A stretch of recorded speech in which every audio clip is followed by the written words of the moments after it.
অনতিবিলম্বে বাংলাদেশকে ফেরত দেওয়ার জন্য, অনতিবিলম্বে তার বিচারের সহযোগিতা করার জন্য পার্শ্ববর্তী দেশকে আমি আহ্বান জানাচ্ছি।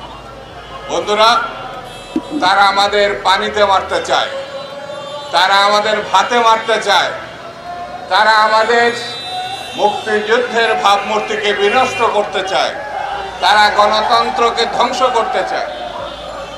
এই যাদের চরিত্র, তাদের সঙ্গে আমাদের চলা কতটাই যে কঠিন, কতটাই যে ভয়ঙ্কর, এটা ব্যাখ্যা করার অবকাশ রাখে না। আমাদেরকে ঐক্যবদ্ধ থাকতে হবে। একমাত্র এই দক্ষিণ পূর্ব এশিয়ায়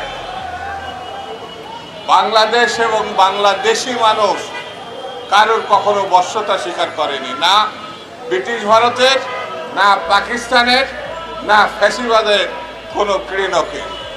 এই অঞ্চল সেই অঞ্চল যারা নিজের স্বাধীনতা, নিজের স্বকীয়তা, নিজের